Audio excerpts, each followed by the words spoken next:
En Jordanie, les réfugiés palestiniens inquiets de la fin de l'aide américaine. Nous avons déjà perdu notre pays, maintenant ils menacent nos moyens de subsistance, soupire Zeynab Al-Ardaba, dans le camp de réfugiés palestiniens de Bakaa, en Jordanie, sous le choc après la fin des aides américaines à une agence de l'ONU aidant ses exilés.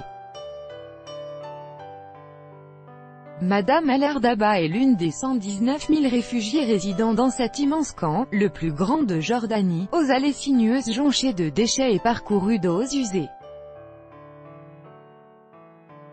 Cette grand-mère de 78 ans, au visage ridé entouré d'un voile bleu, vit dans le camp depuis sa construction en 1967, après la guerre dite des 6 jours, durant laquelle Israël s'est emparé de la Cisjordanie et de la bande de Gaza.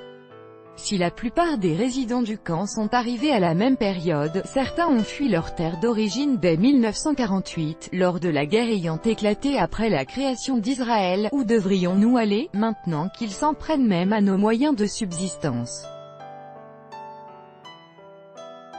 Comment pouvons-nous être censés payer pour l'école si nous n'arrivons déjà pas à joindre les deux bouts, se demande-t-elle. Comment Trump fera-t-il face à Dieu au jour du jugement dernier? Les États-Unis, qui étaient les plus grands contributeurs au budget de l'Agence des Nations Unies pour les réfugiés palestiniens, UNRWA, ont annoncé vendredi qu'ils cessaient leur financement à cette organisation, l'accusant de mener des activités irrémédiablement biaisées. La fin des contributions américaines met en péril les activités de cette agence de l'ONU.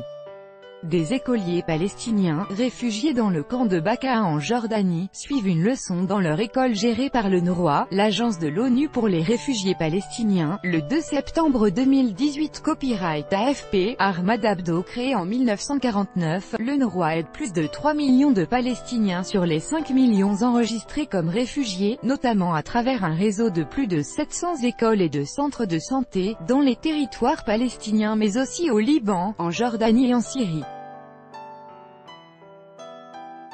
Le directeur de l'UNRWA, Pierre Krahenbuhl, a rappelé jeudi que l'agence est vitale pour la survie de millions de personnes jusqu'à ce que soit trouvée une solution définitive au conflit israélo-palestinien.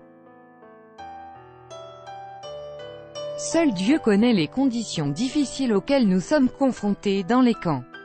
Il est compliqué de trouver du travail et beaucoup sont au chômage, sans argent. La vie est difficile, très difficile, témoigne Madame Al-Ardaba. Nous survivrons. Selon l'ONU, la Jordanie accueille près de 2,2 millions de réfugiés palestiniens, soit près de la moitié de sa population.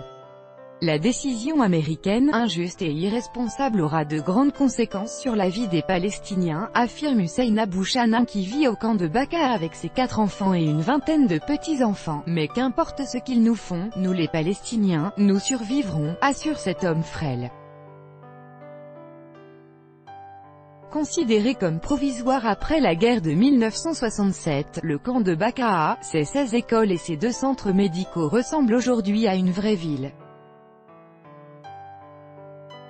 Hussein Abouchanan, 80 ans, est l'un des réfugiés palestiniens résidant dans le camp de Bakaa, au nord d'Amman, en Jordanie. Le 2 septembre 2018, copyright AFP, Ahmad Abdo. Soutenu par Washington, Israël accuse l'organisation de perpétuer le conflit israélo-palestinien en entretenant l'idée à laquelle il s'oppose que de nombreux Palestiniens sont des réfugiés dotés du droit au retour sur les terres qu'ils ont fui ou dont ils ont été chassés lors de la création d'Israël.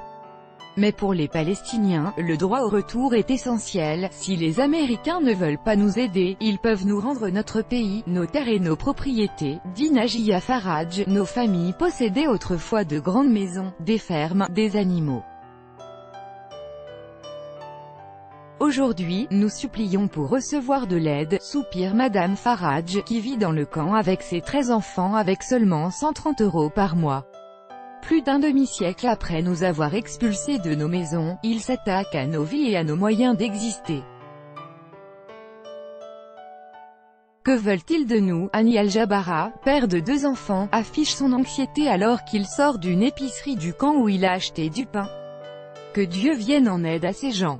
Ils peuvent à peine trouver du pain pour nourrir leurs enfants. Que va-t-il leur arriver? S'interroge-t-il. Tout droit de reproduction et de représentation réservé. Copyright 2018, Agence France Presse.